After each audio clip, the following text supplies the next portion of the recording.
Hi, this video module is about Guess What program. So the Guess What program typically comes after students are able to initiate certain things like do you like and what's your favorite.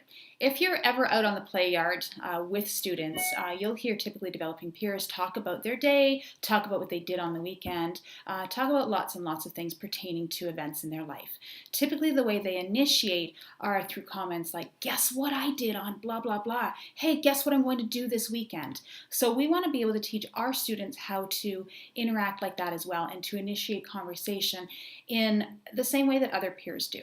So that's why the Guess What program was developed. So one of the first steps in the Guess What program would be to write out some text cues of just various guess what statements that they could actually use. Okay, now the very first step would actually be to have our students really just respond to things like guess what. So if a peer came up to them and said, guess what I did on the weekend, they could actually just say what. So that would be the first step. And then the second step would be to have them start to initiate guess what. And then the teacher would say what and they could continue. So the way this would look is that we would cut these flashcards up, give them to the therapist at this point in time, and the student would be the one to have that cue. So if I were the therapist and I were saying, guess what I did today? What? I recorded videos with Shira. Cool. Guess what I did last weekend? What? I went to the park. Nice. Things like that. So that's exactly what the first step of that program is. The second step would be if these were cut up, giving these to Shira, assuming that she can read, and I would be the therapist. And she could say things like, Guess what I did yesterday? What? I went out for dinner. Cool. That would be that. Now, for a student who can't read, we could give them cues like this, these board maker symbols. Okay.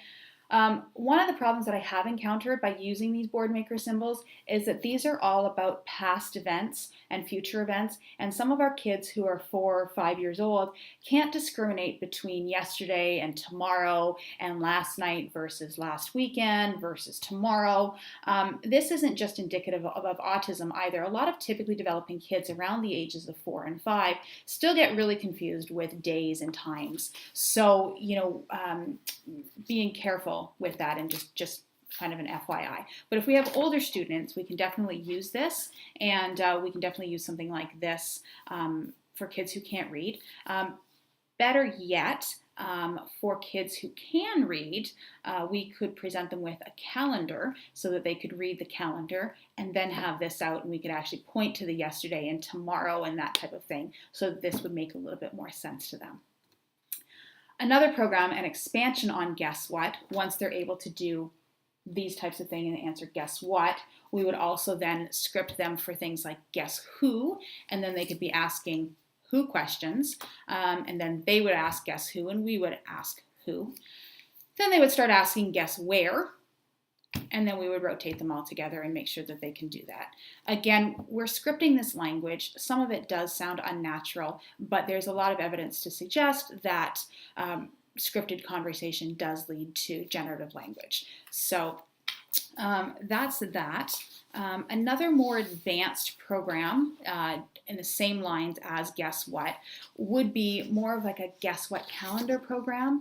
So, we use something like this, and we also use a calendar. So what we do is we tell parents to fill out a calendar or even a week at a glance or a yesterday, today, tomorrow calendar that has things like what the student ate for breakfast, what they ate for lunch, who they may play with at recess or who they may see on the weekend, where they're going, etc., etc.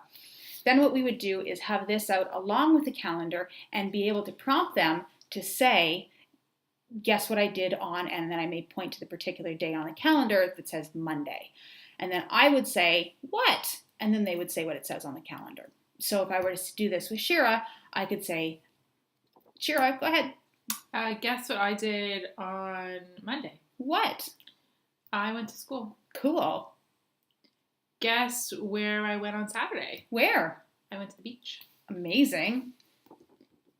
Guess where I'm going on Friday? Where? To the park. Wow. So again, using this as a text cue, you can use it in its entirety, or you can cut it up and teach certain sections at a time if you think your student needs these steps broken down a little bit further. And then obviously you want to fade this script out so that they just have the calendar in front of them without any text cues. And then you can fade the calendar itself and just have a conversation. Teach the student then to, make eye contact, face the speaker, and everything else. So that's the Guess What program.